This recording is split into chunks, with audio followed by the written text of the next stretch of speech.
Thank you all for joining us. We're going to be going live in literally just seconds here. Turn this around. There you are, Facebook family and friends. Just a second, we're going to have discussion with the go-go community and also talk about crime, housing, homelessness. It's going to be exciting, so listen in.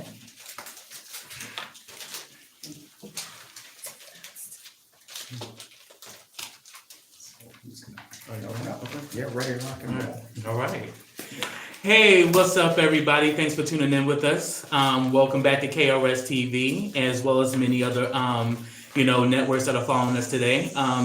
This is your boy Ken of Stallings, and what we have here is a live discussion, and it's a discussion around many different variations of DC being a Washingtonian, covering many different areas as far as, the go-go culture, as far as, politics,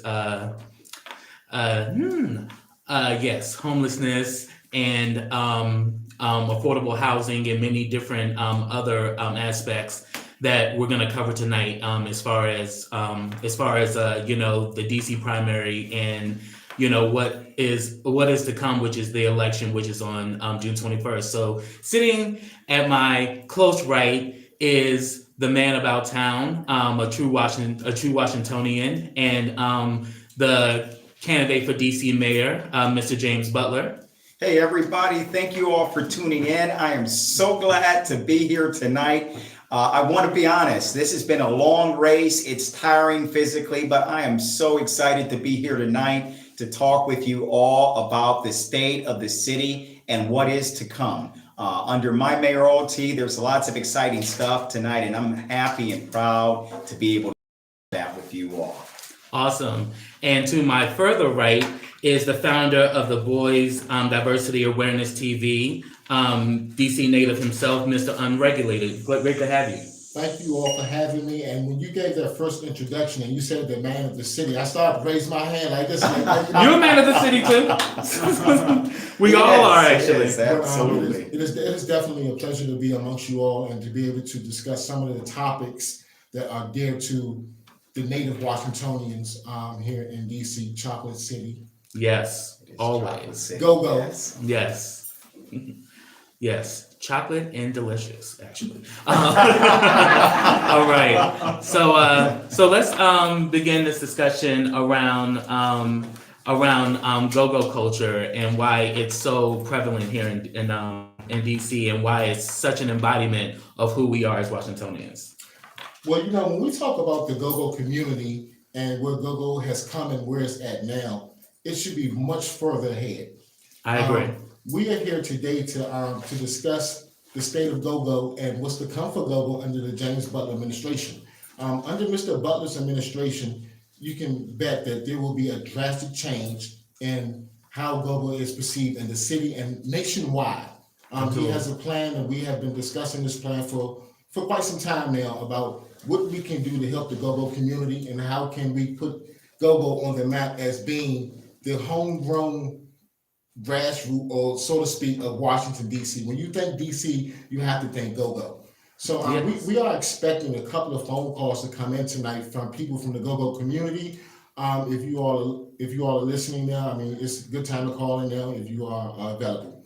But the first thing is, people want to know, where can go-go go?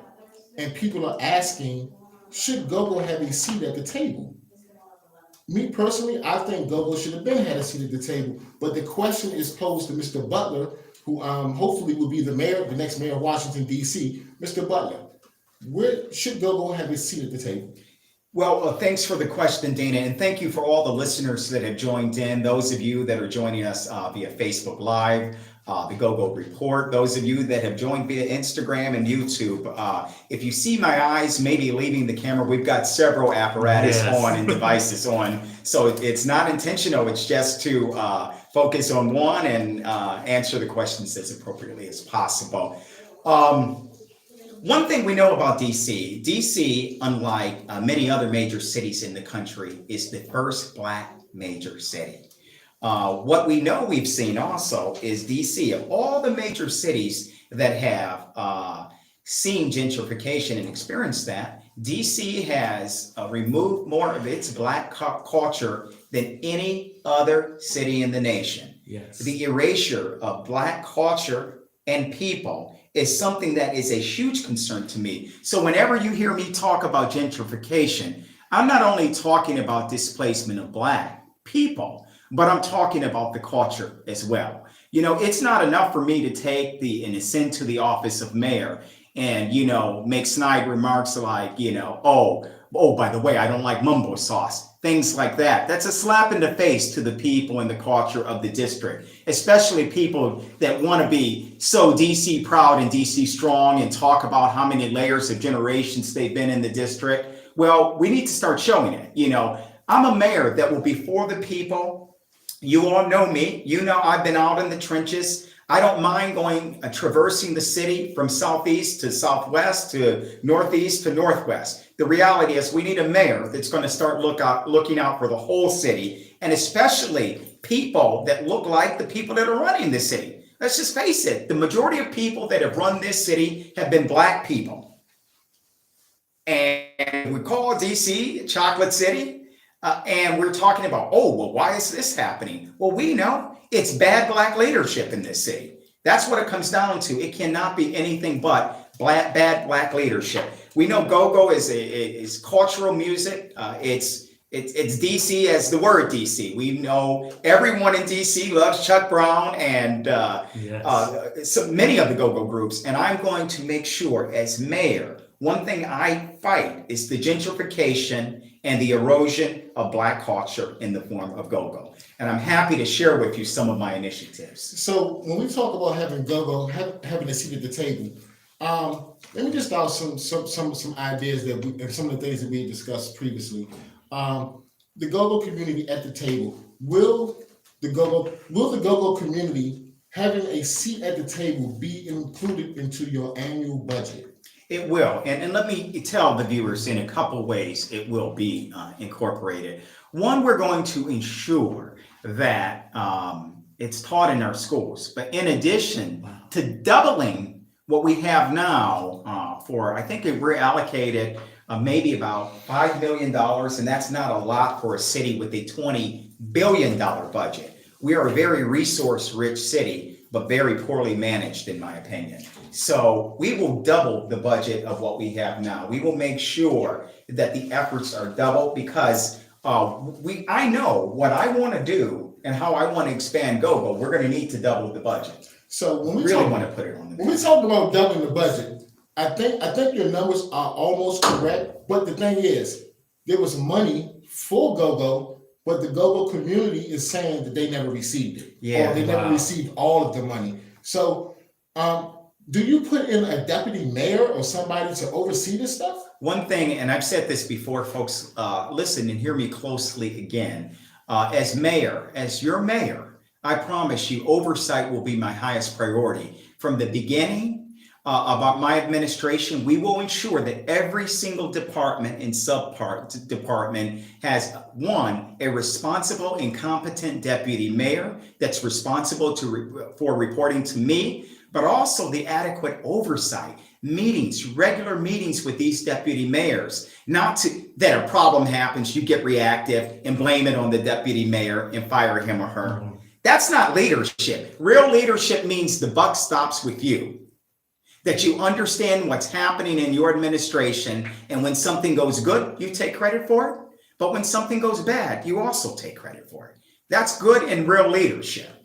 So, awesome. Go-go. You just said that you will double the amount that's currently in the budget in the DC budget for go-go.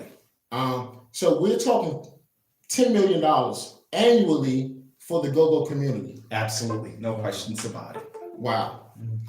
I think we got a phone call. So not only with giving go-go $10 million annually, have you had any vision of how to honor some of the go-go legends that are not here with us anymore, like Chuck Brown? I think it's extremely important that we take these people like Chuck Brown, Foots, and even living legends like, Floyd. Chuck. Absolutely. Who's a wonderful human being. I believe we need to start teaching it in our schools as early as elementary school. Teach it as part of our history. That's how you preserve something. Look, most races teach history and culture when they're young. That's how people are proud of who they are. Everyone in DC should be proud of who they are by one, commemorating go-go in an appropriate way, not just shoving it in some back corner and putting a shirt on here and there or having a festival here or there. It should be a crucial part of DC history. Absolutely. So I will mandate that it become part of the curriculum for our schools. That's how you preserve it. I totally agree with that because I was having a conversation with Mr. Unregulated earlier, and I was saying that even though I was born here in Washington, D.C., but was raised in North Carolina, that, you know, go-go has always been a part of my life, and my mother made sure that that was instilled. Like, we were down in North Carolina jamming to, you know, do you know what time it is? Tell me, do you know? And everybody in North Carolina was looking at us like we were crazy, but we didn't care. We were Washingtonians and we were proud. Yeah. And my mother made sure of that. I want to see that move you did earlier. I mean, you held back. Oh, you're talking about like this? I'm talking about the go-gos. Yeah, like I was like really here with it. I was just like, yes. Isn't that Like I was feeling it because, you know, that's what go-go does. I mean, go-go makes you proud. It gives you life. I mean, you cannot go to like a go-go performance and not want to get up and dance and have a good time. You know, because it's that music that really just brings out, you know, happiness and joy in community. You know, for far so long, I've been going to the go-go since I was like 16. Wow. I've seen Ice Cube perform with Junkyard. I've seen Scarface perform with several different bands. I've seen all kinds of R&B, hip hop, and rap artists come to our city and perform with our go-go bands. So when I think about all of this history, I'm thinking about a museum. Absolutely. Yeah. I mean, there has to be a museum built for go-go. And that's a big part of what I want to do. And then also, I just want to let the callers and viewers know you can call in. You can call 771-201-4142. You can talk with me directly if you have some questions. I'm happy to answer those. I'm here tonight. I've blocked off a lot of time tonight just to talk with you. So again, that number is 771-201-4142. I'd be glad to hear from you and share not only my vision for the city with regard as it relates to go-go, but within the city at large on crime. We're going to talk about tonight housing, homelessness, and maybe some other areas, depending on what you all want to know. But I've got exciting news. We are going to bring a real museum to DC. Again, you need to teach the culture. You need to show the preservation of that culture. And we're going to do it, not only teach it and preserve it in people's minds, teach it as early as elementary school, but we're also going to bring a museum, and I'm not going to unveil all the plans because I'm not going to spoil it all and let someone try to steal it. But we are going to ensure that the culture is preserved in a way that everyone that's a Washingtonian, everyone that visits the district will have a place to go, to see, to appreciate a huge part of DC culture and those native DC folks. I just got one question about the museum. This will be a museum that not only Washingtonians can enjoy, but people from around the world will be able to come and get a sense of the DC culture, right, and the history of the go-go. Absolutely. So we're talking about a structure built or a structure renovated for a museum, like for a museum type atmosphere. We're not talking about in somebody's basement or somebody's upstairs apartment or anything like that. I mean, because we've heard this before. And let me just interject. What bothers me is sometimes as Black people in our culture, we think that we are okay to do something substandard. It's not okay. I'm sorry. It's not. I don't believe it's okay to do substandard when it comes to commemorating a huge part of DC culture. So it's not going to be in someone's basement. It's not going to be an afterthought. We want it to be at the forefront of the thoughts of people's minds, not only for those Washingtonians and native Washingtonians, but those people that would come from all around the world. That's how we want to preserve our culture, not in someone's basement. Don't accept second best. We want first best. Yes, and I also want to interject here with this because it just makes me think about, everybody was bopping to Beyonce's song Crazy in Love. There was not any party that I went to where people weren't dancing to that. But that song would not have existed if it wasn't for the legend himself, Chuck Brown. Chuck Brown, that's right. Chuck Brown laid that down, and Beyonce was wise enough to implicate that into that song, and that song was like a major hit for her. And like there was even at the time when it came out, I think I was like 18 or 19. So any party I went to, when that song came on, it was like it was always that. But we gotta give credit where it's due. If it wasn't for go-go, that song would have never existed. I love it. It would have never existed. That's true. So before we move on to crime, just to recap what we just heard from Mr. Butler about the go-go, we've heard, Mr. Butler, that you say that there will be approximately estimated $10 million budget. Absolutely. With the go-go community at the table. In the DC budget. They have to be. That's the only way we preserve the culture. Have to be. Two, you're saying that there will be a deputy mayor of go-go and entertainment. Yes. My plan is to rearrange and restructure the nightlife mayor to a deputy mayor for go-go and entertainment. I think renaming it preserves, again, the name and derives a connotation in people's minds and what they should be thinking about. You know, we shouldn't be thinking about how the city's gentrified and for hipsters to be able to enjoy. Yeah, that too. But really, the base of entertainment in DC, it derives from go-go. So why wouldn't I rename it? Right.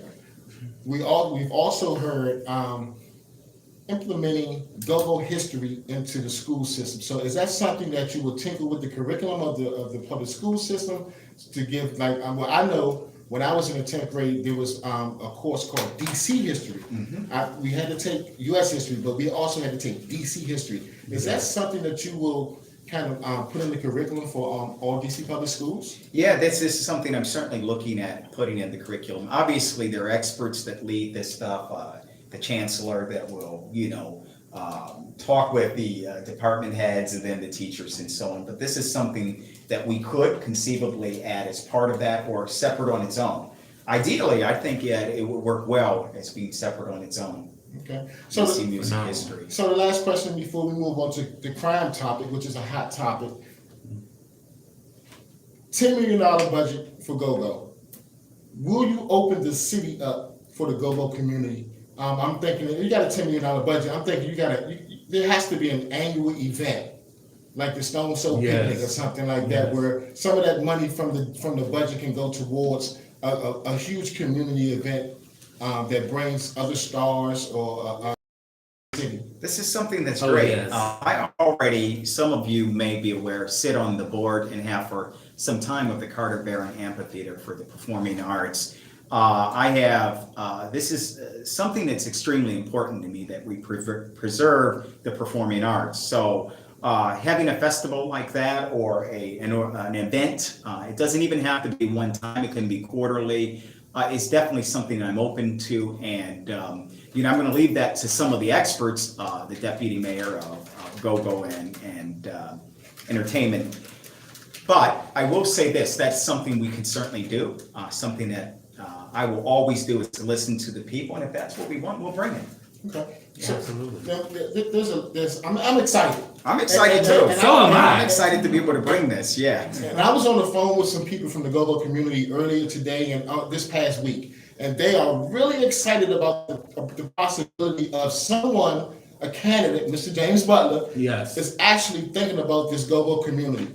But I will say, for this to happen, the go-go community needs to get out and vote. You can like it all you want, you can support it all you want, but if you do not make it to that poll and mark James Butler, you're going to probably get much of the same. From whichever candidate that may win, it's going to be much of the same. So to make these things happen, you got to talk about it. You got to tell a friend, but more importantly, you have to get to the poll, and that poll. Was Tuesday, the 21st of June. Folks, that's the last day to vote. You can do it now via mail-in ballot or drop box. But if you're going to mail it in, it has to be postmarked by the end of the day or when the post office closes on June 21st. Critically important, this may be one of the most pivotal times in DC history that we need change in this city. Not only are we seeing disproportionately high rates in crime, would be an understatement, but we're seeing historical rates of violent crime and carjackings and murders like we haven't seen it in DC for quite some time. I don't believe that leadership should be rewarded with bad behavior. We have a mayor that's asking for 4 more years. It's literally insane. When you've done 8, and all that's happened during your 8 years is crime has risen. If I give you 4 more years, it might go to a 30 or 40 year high, literally. I want you to think about that. And then, we have 2 on council. Well, you know what? Crime just popped on their radar. The literal thing is, they've known crime the last 6 years that they've both been serving has been an issue. Now, why are they just suddenly talking about it? They don't have a plan, because if they had one, you'd know about it already. That part. So, Mr. Butler, let's talk about your plan. Yes. Now, first of all, let's back up. Since you did mention the other candidates, we know that the current mayor, Mayor Bowser, we know that crime has risen under her watch. We know we have 2 council members that say they have a plan, but we haven't seen them step up in any kind of way besides voting against funding the police department. Yeah, they fund the police. So we have both Robert White and Trayon White who are defund the police Democrats or candidates. With you as mayor, will you defund the police? And if not, because I know you're not a defund the police candidate, what will you do to ensure that DC is safe? Yeah, so folks, I'm not about locking people up, but I do believe that we have to have a fully funded police department to keep people safe and get home alive. The reality is, I've gone to far too many funerals, services, and wakes, and I'm sure many of you have. A real defining moment for me was within a span of 2 years. I went to the funeral service of a 6-year-old girl and that of a 10-year-old. This gets really kind of difficult to talk about. And to see those young people lay in a coffin is one of the most traumatic things that you'll encounter. It doesn't matter whether you're related to them or not, but this is a recurring theme in DC far too much. This isn't something that's, happens once in a while. This happens a lot. And I don't care whether the person's, of course, it's more heartbreaking if they're 6 than 66. But the reality is, whether you're 6 or 66, my job as mayor of this city is to make sure that you feel safe and that you actually are safe in the city. Absolutely. So, one thing we're going to focus on is to ensure that these youth that are getting into trouble, they have things to do. That's why I'm the only candidate that's proposing to make our rec centers 24-hour resource centers that will give kids things to do. People say, oh, well, kids shouldn't be up 24 hours a day. Well, if they're up that time of day, I'd rather them be shooting basketballs than bullets. And so that's how good leaders lead. They lead proactively with good ideas, not reactively and say, oh, how are we going to quell all this crime? We know kids are up at those times of day. And we know many of them are traumatized because they grow up in communities where there's trauma. So you expect them to be traumatized. So on site in these rec centers, we will have mental health professionals, resource centers. If a parent needs an infusion of cash or so on for diapers, what have you, we'll have it. This has worked in a lot of cities in the country that are world-class cities like New York. We want to operate like when we're moving towards statehood, it's about time we start operating in that vein. Oh, yes, because I definitely want to interject on that. Sure. Because I actually serve as a community health worker here in DC, and definitely trauma-infused care is definitely a must right now, because a lot of this crime that is going on, definitely we can attribute it to behavioral health and mental illness, and also growing up in traumatized situations where the only thing you know how to do is be violent. We only see violence as like the only solution, when if we actually had, as you were mentioning, treating programs, or like facilities where people can get access to trauma-infused care as well as behavioral health, it would actually lessen crime, but then also create the situation where a lot of people who come from these broken situations actually have a chance to live better lives. You know, that's actually a great idea, because when I think about growing up, my mom had a boyfriend, and he used to beat the hell out of her. Wow. And it was nothing that I can do because I was so small. But this resource I can center, relate. this resource center gives mothers who are being abused a place to go. Exactly. You know, at any time of the day. Domestic violence is really huge, and we don't pay enough attention to it. Sometimes until it's too late. Until it's too late. Yeah. Or until someone is until the kid is traumatized about what he's seeing. Unfortunately, seeing my mother go through that, there was one time that that my mother actually won.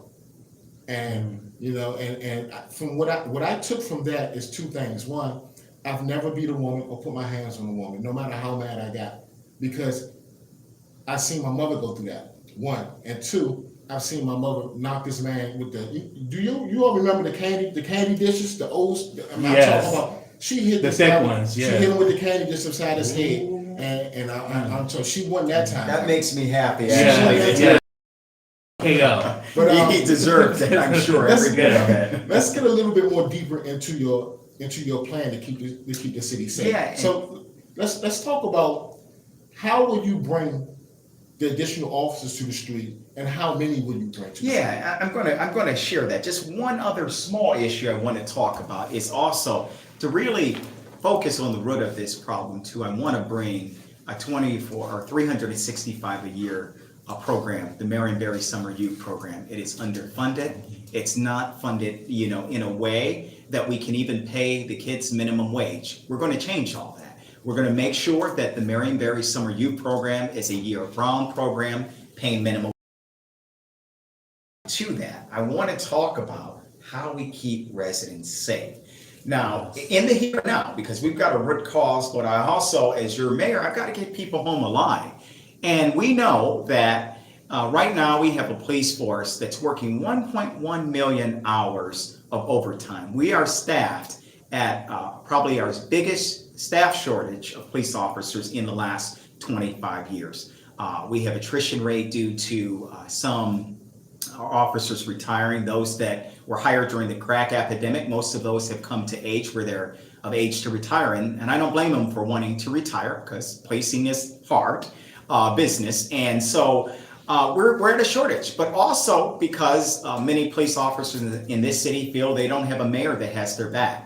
And so I know, because I've been told that by a lot of them. And so it's about time that, one, this overworked police force is not overworked any longer, because they're working while they're sick with mental behavioral health issues. They're working when they're tired. There was an incident where a police officer had worked 12, 14 hours and was driving home so tired that he fell asleep and died in an accident. We don't need that. You're already doing a tough job. So help is on the way. I can promise our police force that, and I will have the backs of the police department. The 1.1 million hours of overtime that they're working right now, that literally equates to the salaries of 500 additional officers. I bring those officers on an additional 700, accounting for the possible attrition rate while we're bringing them on. Well-trained community police officers from our cadet program. We don't need to be getting people from not from our communities, from down south of the Midwest or from where else in the country. We're going to get them right from here, right home. We got proper talent right here. And that's what we're going to do. We're going to make sure that our police officers are from our own neighborhoods, that they engage in community-style policing where they know how to patrol our own neighborhoods, where they're not using excessive force because they saw a black man or a woman and presume something. We know it happens all over the country. We've been had this racial awakening. We're seeing people putting their Black Lives Matter signs in their yards, but it's more than that. We got to do something about it. We got to make sure that good policy follows, and good policy is getting people to patrol their neighborhoods that know their neighborhoods. So my first year, I will have literally 500 to 700 additional officers on our streets. But in addition to that, we know the infusion of illegal guns has festered in our communities. So what we will do is to ensure that we double the size of the gun recovery unit. Why? Because we know we're recovering guns, but not at the rate that we need to be. So what we're going to do is double the size of the gun recovery unit, but in addition to that, make sure that we work with the U.S. Attorney's Office to prosecute these people that come from Maryland, Virginia, or any other state or country where someone will bring an illegal gun and do someone harm. The only way you're going to do this is by seizing the illegal guns and making some examples out of some people, or a lot of people. I hate to say it, but you've got a choice. People say, oh, Mr. Butler's trying to incarcerate black men at a disproportionate rate. Well, one, if you haven't realized, I am a black man. I've been a black man for 46 years, and I probably will, hopefully, for another 46, if the Lord will. But I have to say this, on the other end of that bullet, that black man that you're talking about, or black woman will pull, the reality is, the stark reality in DC, is usually a black victim. It's usually a black victim. I want you to think about that. That is so People true. deserve to make it home alive. 6-year-old babies deserve to make it home alive and to see old age. 10-year-olds, you know what it is. You know the people that people never turn in when they commit a crime. You know what I'm talking about? Because of this pervasive culture that people don't turn people in. We have got to stop committing acts that hurt people, that kill people. And part of this is to make sure that we can get home alive. I'm looking out for our families, our grandparents, our kids, so that they can grow old, so that they can learn the culture and history I'm talking about. I care about this stuff. The only history I want to make is to make the city safer, because I know if it's safer, people won't be happy until they feel safe. Everything flows from a safe city. So we're talking about an additional 500 to 700 officers on the street utilizing the police cadet program. Mm-hmm. Now, the problem with that is, now up in wards 1 and whatever up there, they may love this idea. Mhm. My ward 7, 6, 8. I mean, we're looking at it like, man, all these policemen. He's right. We do want to get home safe. He's right. We do need additional police officers in our neighborhood because the kids can't go outside and play. He's right on a lot of different points of bringing these officers to the streets. But I don't know if I like them MFers. I'm being just the street me right here. I can actually relate to that too because of the culture, I don't of police brutality. I don't F with the police. I don't want them around me. How do we start to get the community to understand that under your administration it's going to be different? Because I know there will be additional training for the police when it comes to community relations, but their job is to protect and serve. How do we start to get to bridge that gap with the community relations so that these additional police officers will be accepted into the community? It's important, and I want to speak directly to let them know. Not only am I a black man, I'm the only black man or black candidate running for mayor. As a former civil rights lawyer that has stood in courts all around the country and have fought cases of police misconduct, police shooting cases, police brutality cases, police. I've actually represented DC police officers where they were beat by white county sheriffs. I mean, I have sued the state of New Jersey for racial profiling on its turnpike. I understand that the black community, including me, we've had issues with the police regarding trust. And I have had the opportunity to represent people and peel back the layers to see there's really a lot of corruption in policing. I understand that. I get that. I really do.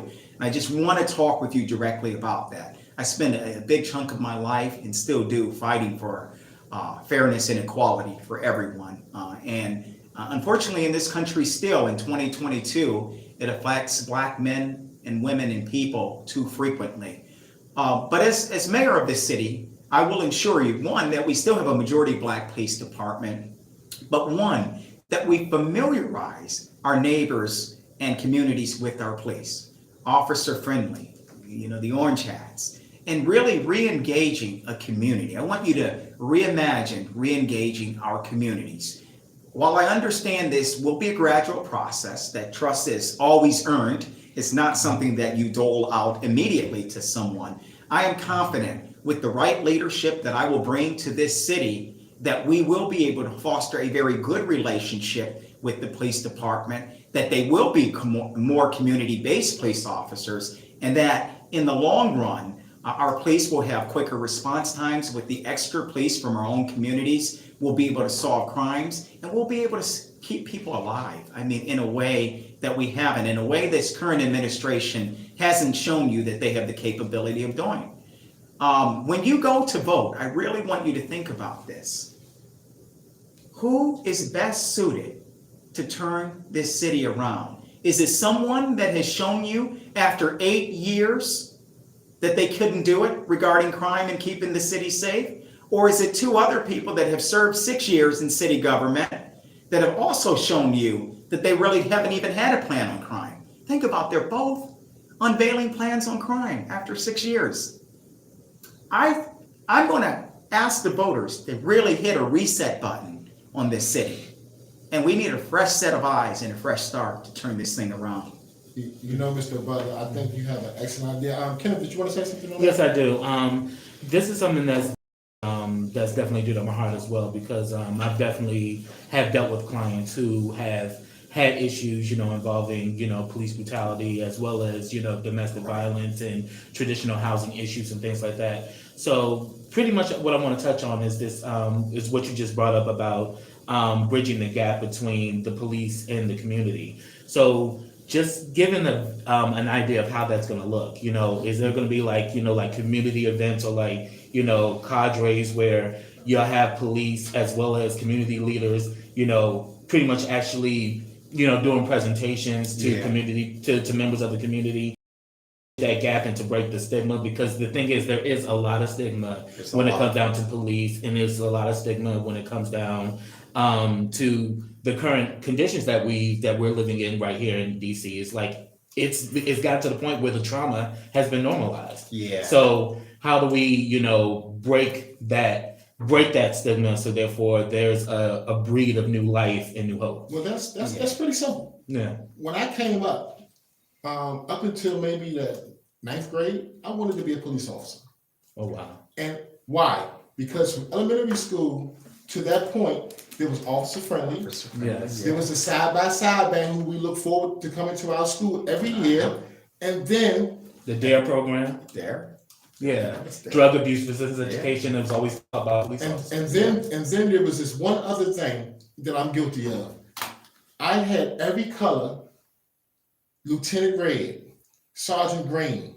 I had the silver one. I had every color patrol badge that I took off somebody else's belt, because I wanted to wear the badge. Wow. So I think if we get back to some of those things, patrol officers, side-by-side band, and things like that. I had to go to the officers on the street every day. Excuse me, officer, do you have a new Redskin card? Do you have a Georgetown Warrior card? These are things that I believe will get the young kids back into trusting the police officers and start to bridge that gap. What do you think about some things like that? I think that's the name of the game, and I hinted at that a little bit. But let me drill down a little bit.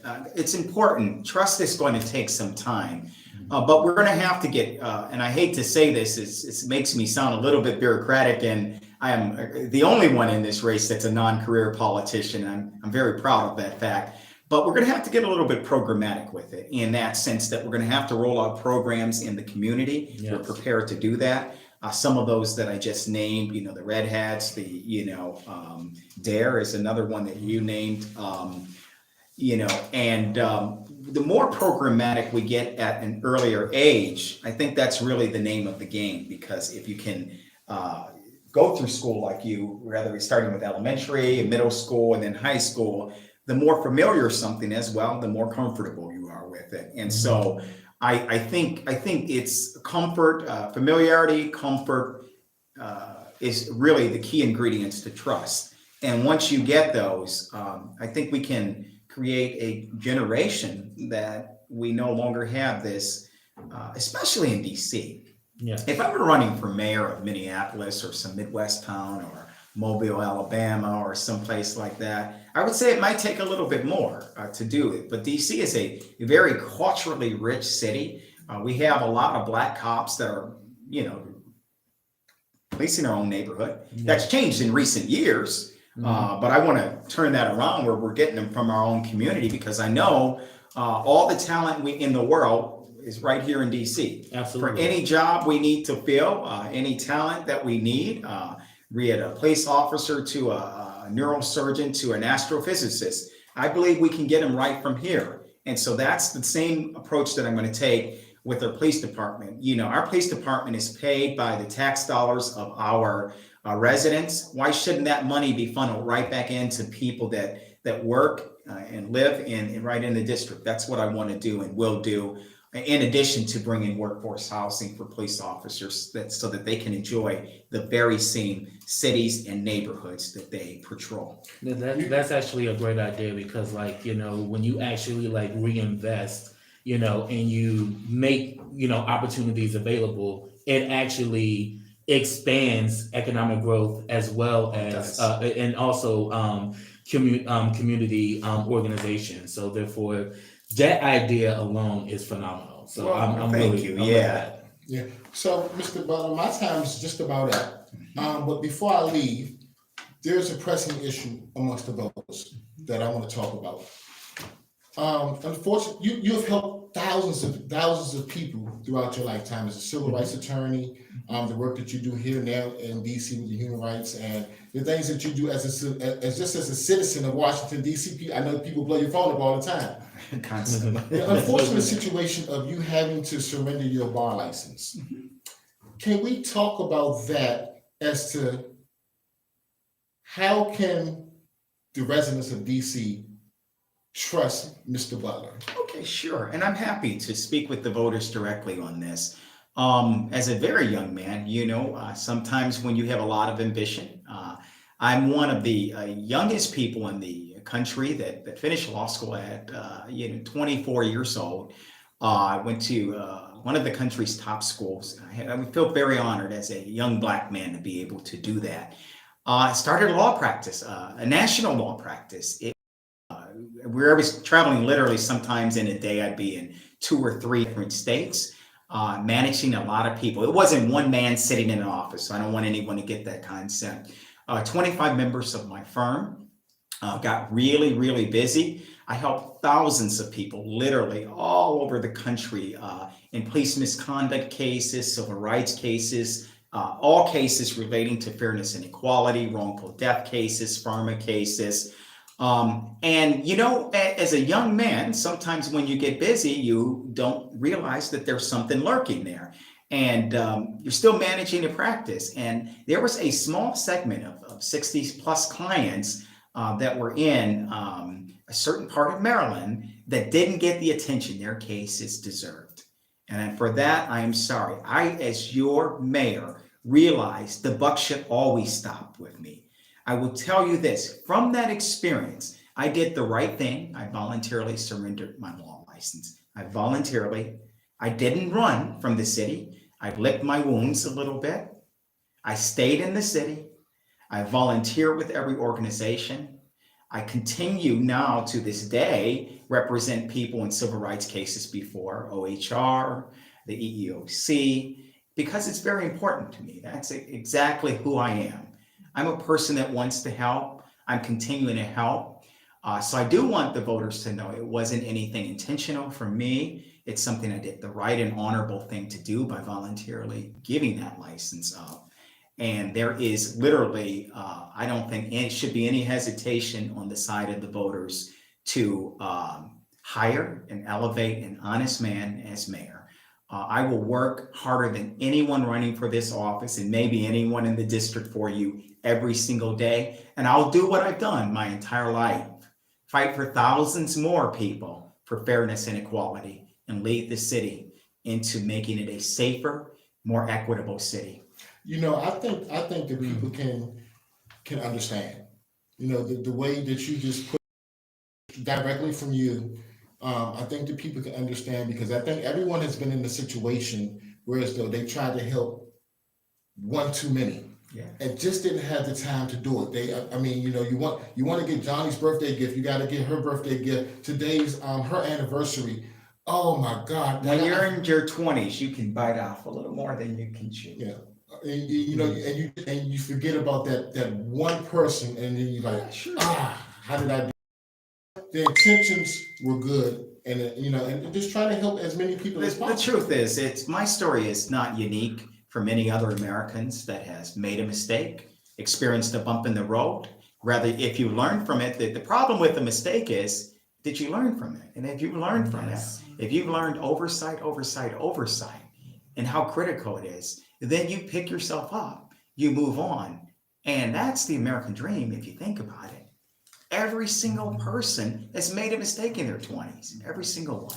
I know. So I don't know that I can give much more of an explanation than that. But I will say this: if anyone has some specific questions and would like to call in at 771-201-4142, you're more than welcome to do that, and I'm happy to answer any more questions about that or anything pertinent to my run for mayor. Again, I would like to thank you all for having me to discuss the topics of crime and the go-go community. It was a pleasure. I've learned a lot today. Hopefully the viewers out there have learned a lot and learned what they need to know about Mr. James Butler. I am convinced that Mr. Butler is the right person for the job. Thank you so much. I am definitely convinced. I think DC has some good things coming. The only thing that concerns me is that when I look at the numbers of the voting precincts the last election, people wanted change the last election, but they did not get out to vote. Folks, you gotta come out to vote. Yes, you do. If you do not vote, you can expect much of the same. But if you want change and you want a better DC, James Butler for Mayor 2022. I'm Mr. Unregulated. You all, thank you for having me. The conversation and discussion will continue as they're going to get into housing and what else y'all get into? Homelessness. So, yes. you know, Huge issue. I'm Yes. gonna excuse myself, but I will be paying attention to this because I cannot wait until you tell the people how you're going to bring deep affordable housing. Y'all need to stay tuned. Yes, I'm Excellent. definitely here for this Excellent. conversation. Well, we are. This is extremely important to me that we discuss this. So you start us off. Tell me what you want to talk about to the viewers. You can call in 771-201-4142. We'd be glad to take your call. I know it's a wonderful day, a wonderful Sunday evening out there. You all probably frolicking, but if you got a second, a very important race, as you know, is coming up on Tuesday. The race for mayor will be decided Tuesday or hopefully on Tuesday, depending on the Board of Elections and how efficient they are. But so I'd love to answer your questions. And Kenneth, take it away. What would you like me to address here? Oh, definitely. I would like you to. I definitely want to start with affordable housing. Reason is because as a community health worker, I've worked with many different people who I would like be doing applications with the housing counseling services when I was a case manager. And it used to just baffle me how a lot of these applications would either get ignored or I would literally have to play like cat and mouse with some of the case managers there to take on these clients, because I'm the kind of person that if I promise you something, I'm going to deliver on it, and I take my role as a community health worker very seriously, because for me, it's not just a job, it's a way of life. And I actually use this as a means of trying to link people to care and resources. So when I'm going to a resource that's supposed to be helping people and they're not doing it, that's a problem for me. So I definitely think that there definitely needs to be like a restructure and a rebuilding of the housing authority and housing and the housing counseling services. So I really like to know what is your plan on making sure that affordable housing is not only accessible, but that people who are getting linked to housing counseling can actually get the services that they deserve. That's a problem. Thank you. Too many people are excuse me. My apologies. Too many people are talking about affordable housing and misusing the words, honestly, because if you provide housing and people can't afford it, it's not affordable housing. It's an oxymoron to call housing that people cannot afford affordable housing, and it's actually an untruth. It's not fair to residents of the district to call something affordable housing when it's not. What we need to do is we need to change the law, I believe, when we talk about affordable housing, Yeah. so that we can bring what is known as deeply affordable housing that people can actually afford. So I've got a three-part plan when it comes to addressing housing. And the first part of that plan is this, that we calculate something called AMI, or it's interchangeably used with MFI, or median family income. That is the formula used to determine who qualifies for affordable housing. That formula becomes a bit problematic because, well, the regional formula used by HUD takes into account the surrounding counties of DC. That's problematic because, well, some of the surrounding counties in DC are some of the richest counties in America. What that does is it literally artificially inflates what becomes affordable in DC. Nothing right now in the law compels us to use HUD's formula. And what I will begin doing is working from day one to work with HUD and DC Council to abort that formula, adopt our own localized formula, and bring deeply affordable housing to the district. Awesome. Yeah. The second part of that, as it relates to inclusionary zoning with private developers, that's what will help us lower it. But now we also have our city's own housing stock, where the city literally owns houses. They've been selling these things for $1, giving them to private developers, making these lofty profits off of them. Yeah. And that's silly. That's really silly because it actually hurts us and it doesn't help the people of the district. No good mayor would allow that to happen. And what I will do is ensure that we build out the city's housing stock so that we can build out those homes and have more deeply affordable housing, not controlled by private developers. Absolutely. So we can discount those because they're literally owned by our own city. And they can have a little bit of everyone and bring some community housing. Also, that city's own housing stock can be used to literally house our unhoused. We know we've seen our unhoused getting bulldozed from Union Station and other parts from the city, where people that have trauma are already being traumatized by their tents getting scooped up and all their life's possessions are getting scooped up because of people just being heartless. People say they care, but they don't care. They don't care. They really don't. You're further traumatizing these people when you scoop them up. The lack of mental behavioral health apparatus around. When I talked about our unhoused, we must provide and try to end the transitional housing, try to end the shelters where people get raped, beaten, their possessions are stolen, fights, those sorts of things. And the reality is it's like purgatory. They get in this cycle when we could provide long-term supportive housing with a wraparound service for mental behavioral health, addiction, job services, so that these people can really lift themselves up instead of throwing them in this perpetual cycle that's never ending. You see it where they go in young and then they leave old, and sometimes they leave by way of the grave old. We can do better.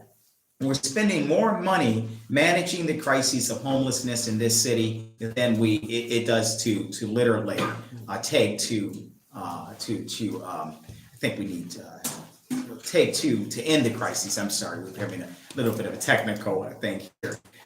So literally, we can end the crises of homelessness. Also, I want to talk about another thing that we're going to do is ensure that rent control is part of our plan to keep people in the district at a safe and fair and responsible prices. Right now, we have rent control. It doesn't apply, unfortunately, to any dwelling place that was built post or after 1976. So nothing built in the last 45 to 46 years are covered under rent control. That's problematic because, we've got a lot of buildings in DC. And then there's certainly a lot of buildings that have been built in the last 46 years. And all of those are currently exempt or not included in our rent control housing. That's a hefty housing stock that people are overlooking. That's just not fair. Any good, real leadership is going to do the right thing and do the fair thing to ensure that everyone has a fighting chance to stay in this city. Absolutely. And definitely, just what you said just rang a lot, and especially when you brought up the situation with homelessness, because I've definitely dealt with clients who were dealing with domestic violence, as Mr. Unregulated had mentioned earlier. Right. You know, I've actually dealt with clients who were in a state of emergency. And what I would do is I would call every single agency that I could find to see where I could get them located.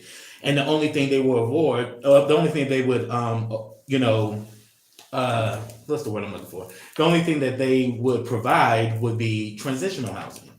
And a lot of times, as you just mentioned, there's a lot of trauma that's going on in transitional housing. So they would rather go back to that abusive situation than go to the transitional That's housing. absolutely right. And Kenneth. it just blew my mind that, Yeah. wow, like there's really is no help. It's like you're just literally letting them know that, you're left to your own devices. And that really, some people die that way. Some people, Yes. just tolerate the abuser, like you're saying. And that's shameful. Then in a city as rich as DC, as resource rich as the District of Columbia is, that we can't get our leadership right to connect people to services that can help them and not hurt them.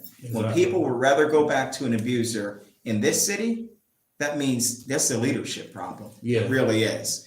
And if people are just now telling you they've got a plan about something when they had many years to execute it, don't believe them. They don't have a plan. What were they doing? Saving it for a rainy day? That part. I mean, what were they doing?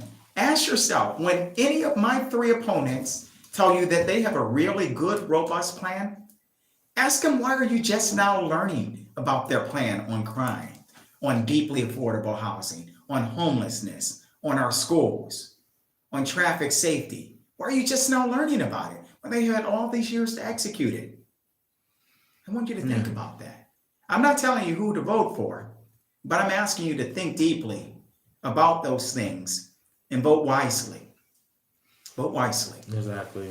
I mean, I think I remember back when you were doing the first debate, where you were saying that the one thing that Washington doesn't need is another career politician. We had so many. Yeah, exactly. And it just, I think the current situation just shows how much of a disservice is done to us as a whole. Right. Look, every because- single person that's taken that office in a long time, Kenneth, has been a career politician. People think they're getting gold by recycling a council member to the mayor's office or repeating a mayor's term, and all you've gotten is fool's gold. Wow. All you've gotten is fool's gold. I'm so sorry, Classic but it's the literature. truth. And so prevalent even now, Yeah. even as it was then, because it's true. I mean, Oh, I'm excited to get this person in. They're going to give you exactly what they gave you as a council member or exactly what they've given you previously as a mayor. I guarantee you, you're going to get more of the same until you hit the reset button. yeah, sophistry never wins. I'm sorry. I'm a really big I'm a really big fan of Plato and love Socrates. philosophy. Philosophy. Because if anything, the sophistry is pretty much kind of like the current politician. It's or the career politician. It's all about how can I sell you? They're kind of. It's like they really just want to sell you a dream so you can get them elected, and then when they get in there, it's they get their own amnesia. agenda. They get amnesia. Like I said that. Oh, Let me say something too for the viewers, because this is important. I don't know any developers really in this city. I haven't made relationships with developers. I haven't kissed an attorney general's ring. I haven't been anointed by this person in DC politics. I'm free and I'm anointed by the people and God to serve the people. That's about it. But if someone's telling you, I've got this endorsement, I've got that big endorsement, my team is purple or my team is green or whatever it might be, you can believe they've got strings attached to them. Now, if you want a mayor with strings attached, where they're being controlled by someone else in the background, be my guest. But if you want a free mayor, I'm asking for your vote on June 21st. I'm the only one in this race that's free to do what any mayor should do, and that's to serve the people. And definitely I can, one thing that really grabbed me was when you were at Moore Street Southeast and you were actually there with all those tenants. That blew me away because I've never seen an actual politician do something like that, where you're talking about the inhumane treatment of how a lot of those buildings are being kept, where plumbing is not being worked on, air conditioning is not being provided, mold is growing in the walls and things like that. And the fact that you sat out there with that whole community of people and addressed it on Facebook Live, that is something that we need to see. You And we ain't need to seen see more nothing of. yet. You ain't seen. You give me the power Yes. of the seat of the mayor, I will put them in jail. I will put these slumlords in jail. I mean, every bit of it. I will continue to go out, and people will be put in jail. I'll make an example out of them. We're not going to have people just because they're a certain color and a certain income bracket treated like animals. Exactly. And any good mayor, any compassionate leader would see that. They wouldn't say, I didn't know. Oh, someone just told me about it. They know about this stuff. Of course They just don't care. They know how to make it to multi-million-dollar mansions in Upper Northwest when there are fundraisers. With the pinky in the air. They know. They know. Just saying. Yeah. Yeah, so that's something that that definitely grabs me, is because I get really sick of how people like who are in the low income bracket or people who are homeless or struggling, you know, they're made to feel that they did something wrong, when yet circumstances can make any of us can put any of us in those situations. Absolutely. And the thing about it is that, would you want someone to help you or give you assistance or make you feel bad because you need it? And the reality is, everyone in this world has needed a handout at some time. Absolutely. We don't have to give a handout, but a handout is appropriate. Yeah, because I definitely once I was talking to a client who I was trying to help get them services, and they went, and like the thing is, it was around this thing about homelessness, and she was like, well, I'm not homeless because, you know, I'm living with a friend, you know, but I'm like, but the thing is, is your name on the lease? She's like, no. That's homeless. I'm like, do you own a deed? No. Like, do you have a mortgage? No. Then you're homeless, sweetheart. I've been homeless before. All of us have probably had no moments when we were homeless. And it's like, you know, the thing is, the only difference is that you're just not living on the street. You just not living on the street. And the thing is, once I started to explain this, the light bulb came on. It's like, okay, then I really do need these services. I'm like, yes. You know, people need to know that, hey, look, if you do not have a lease, if you do not have a mortgage, and if you don't have a deed, you can actually go for some of these services that can actually help you and address your immediate needs. And why wouldn't you do it? Exactly. They're available, and we need to start doing more connecting people to these services that are available.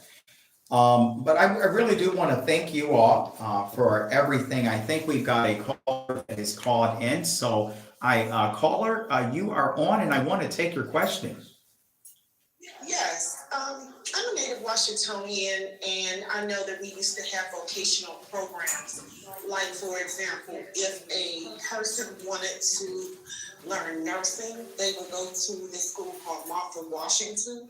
And when they left, then they could go to the hospital and actually work. We need more vocational schools because everybody is not met to attend college. And the vocational schools was very helpful in placing people in the community with jobs.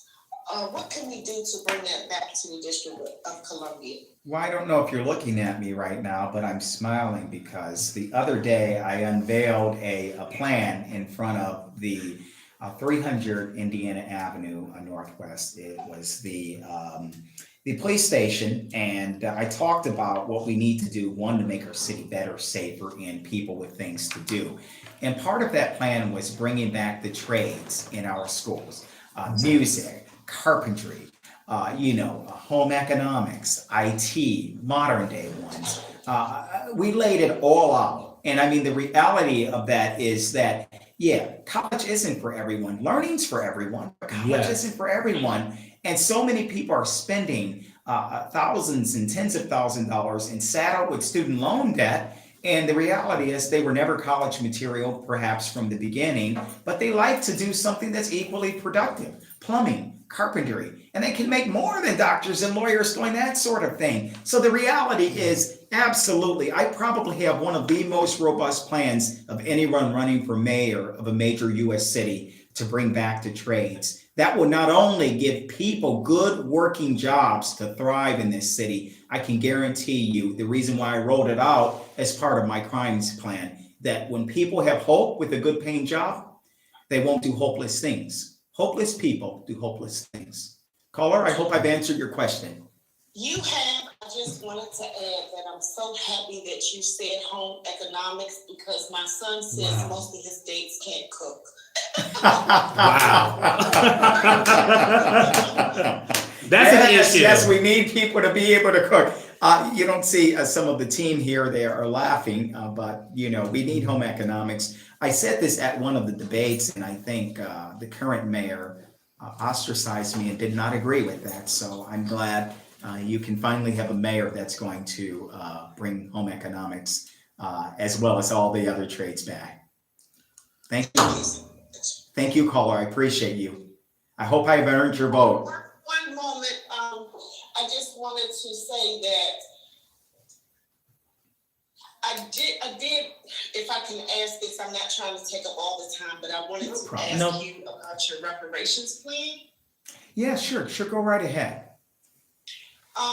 So with HR 40 being a topic that has been like holding on for like ever, and I believe it was quoted that President Biden said that African Americans will not receive reparations until the indigenous receive reparations.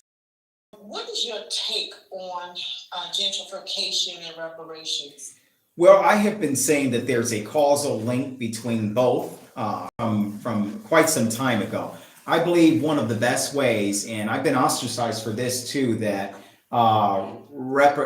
offering reparations as a way to mitigate the harm of gentrification. Said it early on in the program, and I don't know if you caught it, that DC is one of the first major Black cities in the country, yet it has faced the largest displacement of Black and brown people of any major US city. So the reality is this: the best way to fight it is with a reparations plan, and that is, I'm one of the few candidates in the country that's proffering reparations as part of my platform, and will actually bring it. Now, I can't do what the federal government can do because we don't have the unlimited check like the federal government, but part of that will be cash payments.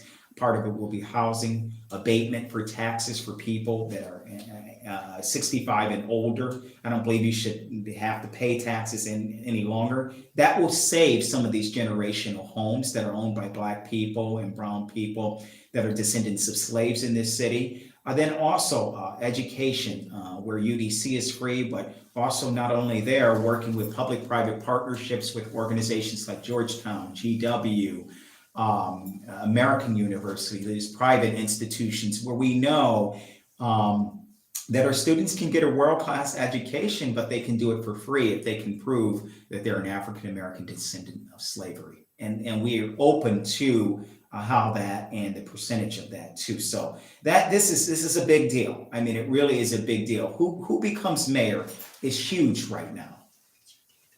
Yeah, it really is. We need a mayor that's not going to have developers coming into our communities and not hiring the people. I want to say happy Juneteenth to you as well. Oh yes, happy Juneteenth. Yeah, I mean, that's important too. You know, I'm glad we got. I really am, but I'm not going to stop until we get reparations. So let's celebrate it all. Yeah, Juneteenth is the opener for that. Yeah. Well, thank you so much. I hope you win. I'll definitely be voting for you. I really appreciate you, caller. Thank you so much. Bye-bye. Okay, bye-bye now. Got another one. Okay. So to those viewers, you can call 771-201-4142 if you've got a call that you want to, looks like another call's coming in, and so it doesn't let me finish, but they're calling right in, so I guess they got the numbers. So hi, caller, you are on air live. Yeah, it's a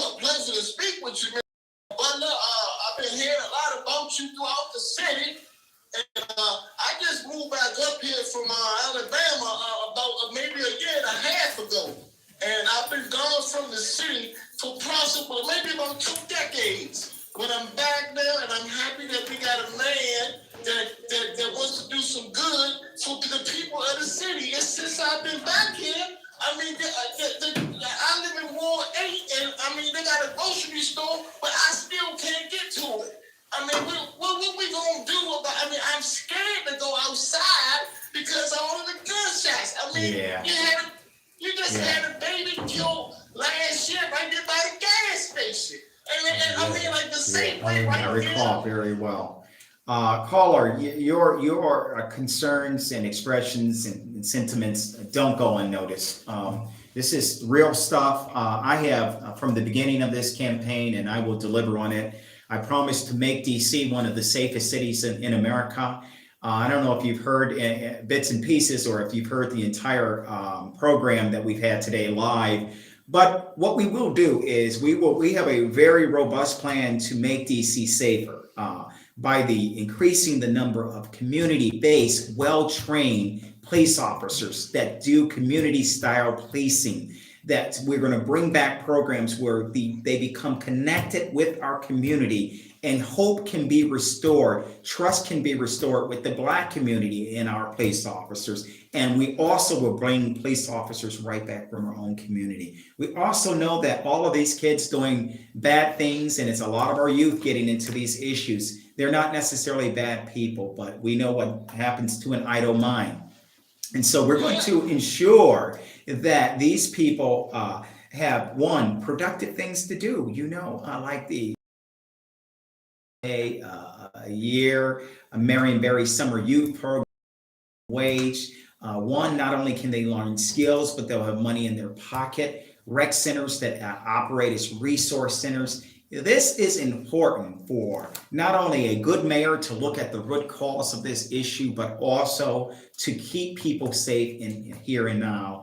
And I am happy that I have the most robust plan of any one running for mayor of a major city in America to keep the people safe. So I am sorry that things in Ward 8 have gone like they've gone. We've had people in the ward that wants to be mayor that have no clear, distinct plan to keep crime or lower crime in their own ward, and let alone the entire city.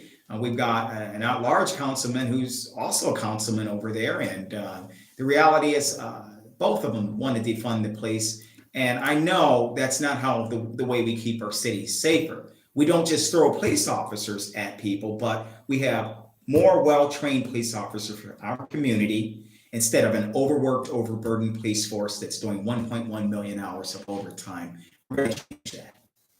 Yeah, these people they think we should defund the police because we Democrats, but that don't make no sense to defund the police. And then you got robberies, you got homicides, and you got all kinds of crazy stuff that's gonna go on, and you're not gonna have nobody to call. But I want to hang up and listen to you, and I appreciate you taking this time, to talk to me. But I mean, it's Father's Day today, and my honey bun keep hitting me on the shoulder.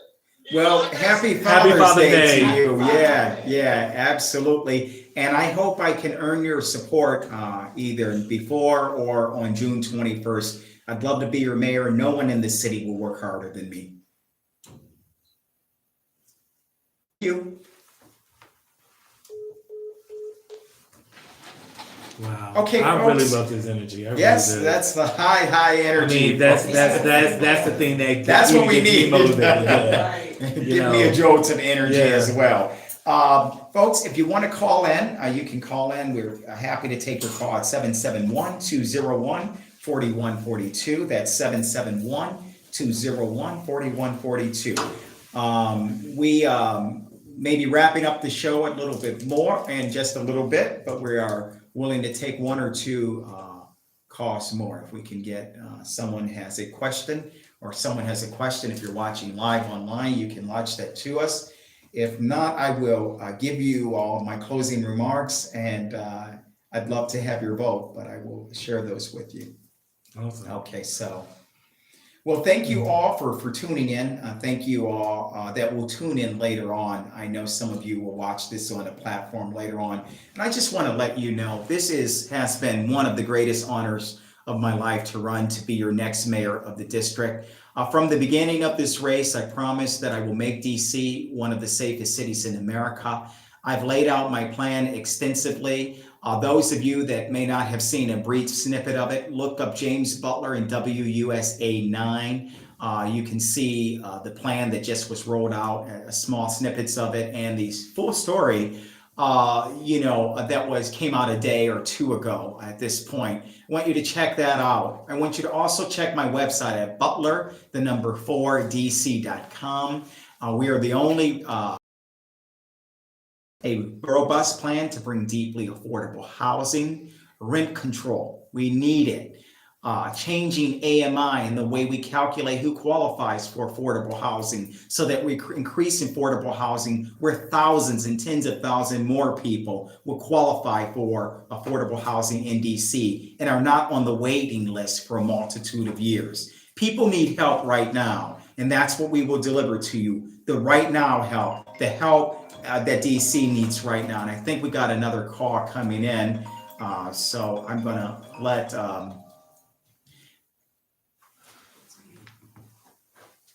okay, just 1 second. Are you calling in for the program? Okay, caller, yes, I'm ready for your question. I'm sorry. Okay, no problem. We talked a little bit on, disabled and homeless. Yeah, I'm glad you're calling in. Yes. Yeah. Right, yeah, I tried to get in and stuff. I kept hoping you would repeat the number. I couldn't get the number, so. No problem. What's your name again, buddy? But, yeah, no problem. But, yeah, check this out though. The homeless situation here is ridiculous. My short bit of my story is I was being taken care of by a family member who unfortunately caught COVID last year and died, which left me like extremely homeless. So now right now I'm like a couch hopper right now and stuff.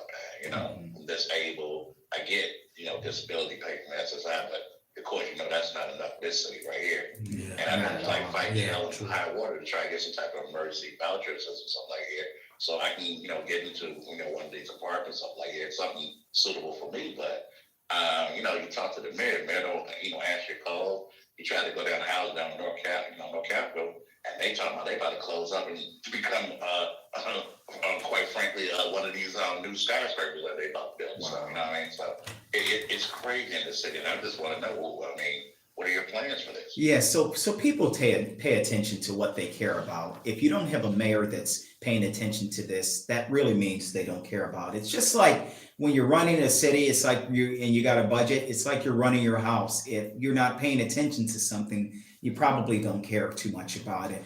And let me give you my plan. The city owns its own housing stock. We literally own our own houses. Multi-unit dwellings and single-family homes as well. But I want to share this with you. What we've been doing with that, we've been selling a lot of that property to private developers, sometimes for as little as $1. You've probably heard of that. And then people building them out and making millions of dollars on it. And sometimes those people don't even live in DC. And that's shameful to me. What we will do, we know that the transitional housing and the shelters aren't adequate enough. I've been in every single transitional housing and shelter in the city, and I've toured almost every single one. And they're deplorable, almost squalor-like conditions, inhumane. No one would want to live in them. We need to end that purgatory where people get, raped and beaten and their possessions stolen, fights and bed bugs, all of those things in that. What we need to focus on, and what I will do day one as your mayor, is focus on long-term supportive housing with a robust wraparound service for mental behavioral health, addiction service, and job service. That's what we need. We need not that we stay with someone for a week or a month and then they lose their social worker or 2 months. Sometimes you might need to stay with someone a year or 2 years until they can really get on their feet. And that's what we're going to do to ensure that people like you that are good, hardworking people, but you've experienced something in life that has caused you to become disabled. You're getting some money, but it's not enough for you to stay in the city. Why should you have to leave and this become a city of only rich people? Exactly. You shouldn't I've been have to. here 54 years, so I mean, it's ridiculous. Yeah, we have our own housing stock. And so that's what I will move from for day one to begin long-term supportive housing and gradually getting rid of them. And I'm not going to pretend they can be torn down overnight, maybe not within a year, but can we start and move the trajectory of getting rid of them and moving into long-term supportive housing? We absolutely will do that from day one. Will we bulldoze 10 encampments that homeless people are out in? Absolutely, we will not, because no one with a heart would do that. Right. No one with a heart I would do mean, that. this is the key word right here, proactive. Stop, because this man has been around here, she's been too reactive and not enough proactive. Very reactive. Thank you That so part. much. Yeah. Good leaders are proactive, Yes. Yes. not reactive. Thank you. Well, I really appreciate you calling in. I hope I've earned your support. Yeah. You know how to reach me too. I see you're active online and so on. I am, and thank you. I mean this because you could be following and supporting someone else. You and I have never met in real life. Right. I am proud to have earned your support. I'm proud to have you as one of my followers on Instagram. I think it is that platform. Yeah, that's right. Thank you. Thank you from my heart. Just thank you. And honestly, let me say this from my heart. I am rooting for you. I'm rooting for you. I appreciate that. I mean, you don't want to seem like you want to listen to me. So, like I said, you earned my vote. So I appreciate you. Thank you so much. no problem. You stay well, my friend. Thank Okay. Bye-bye now. Beautiful. Okay, so folks, I'm going to see, we've got time for probably another call here, 771-201-4142. I'll repeat it again, 771-201-4142. If you've got a call, you can call in now, but I wanted to, I started to close, as many of you probably know, but we wanted to take that last call while we were on air. Thank you. It really has been a privilege, a pleasure, and an honor to be here tonight to talk with you, to take some questions, and to give you my plan on the city. Tuesday is it, folks.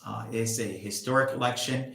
We haven't seen one like this for quite some time. I want you to make history with me when I become the first non-establishment candidate in over 30 years to ascend to the office of mayor, to put people first, to turn this city around. And I promise you, no one like me. I want to thank you, say God bless you, wish you all a good night, and God bless the soon to be 51st state. So long now. Yes, we'd like to thank everybody for tuning in. First, a special thanks to Mr. Unregulated for being on the panel with us. A special thank you to Mr. James Butler for spending time with us. And here's your boy, Kenneth Stallings of KRSTV. Love you guys, and get out there on June 21st on Tuesday to cast your vote, and definitely cast the right one. Thank you all. Good night. Good night, everybody. Take care.